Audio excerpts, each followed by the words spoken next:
Hey, it's Ethan here at eTrailer. Today we're going to be taking a look at and showing you how to install the Pewag Brenta C Diamond Pattern Assisted Tensioning Snow Tire Chains on our 2022 Ford Escape.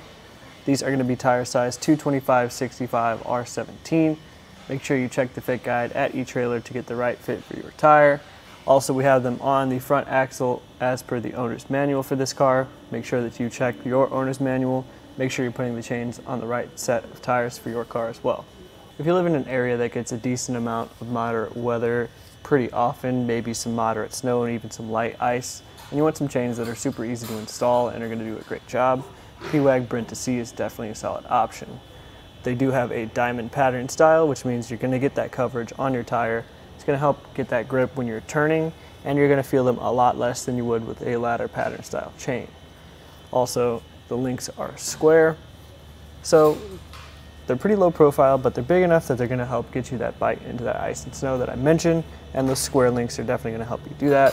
They also have little grooves built in just to give you even more traction with those square links.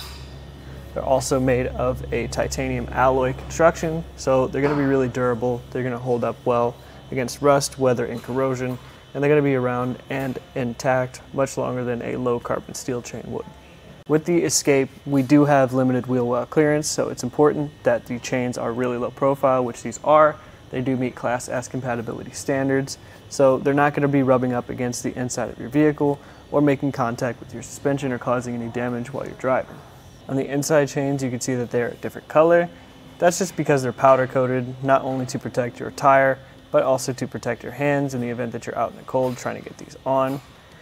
All the connection points are color coded as well, so at the top and the bottom, those hooks are red, that's how you know those connections are happening. And here we have that assisted tensioning cable, which is just going to help get that initial tension into the tires and get a really snug fit along the way. The chains do come two to a set and this hard protective outer case. I do like the case a lot because it's going to keep the chains really compact. You can see here on the inside we have the other set of chains, so they both just store right in here. And we have some other parts as well as the instructions, so if a couple things go loose or go missing, you'll have the replacements, but I think this will be just fine at storing your chains. As far as the installation of these chains go, it's really straightforward. There's only a few connections to be made, and you don't have to get down and around the tire to do it, so you can check out how we did that right now.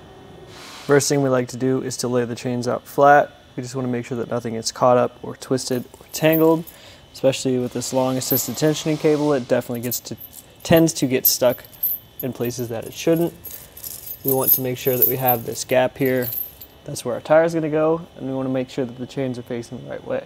We do that by using these hoops at the end of each set of links. So if this side is facing up, it means you have them the right way. We just want to make sure that these hooks are making contact with the tread of the tires. We'd rather this flat part. We can drape the chains around the back side of the tire.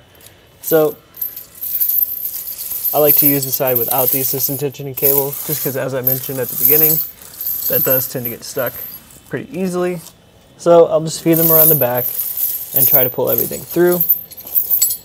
Try to recreate that gap that we set for ourselves at the beginning. That'll just make our lives a little bit easier once we're ready there. But for now, we can make our first connection on the back side. We'll grab one of each side, feed that up and around the back. And we'll just feed this hook into this eyelet on the other side, just like that. Once we have that connection, make sure we drape the tire chains over as evenly as we can, and we'll make our first connection on the front up here at the top. We'll just fit this loose link into this red hook on this side, just like that. Even some things out again, and then we'll come back down here to the bottom. Just need to pull this out a little bit.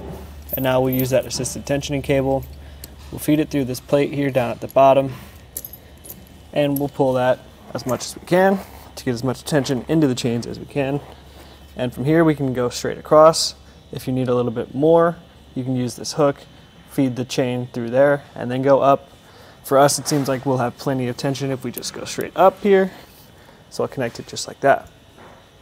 Once you've got that assisted tensioning cable where you want it to be, that's it for the install. Just make sure you get the chains installed on your driver's side tire as well. Roll forward or backwards a few times just to make sure that everything's secure, then you're ready to go.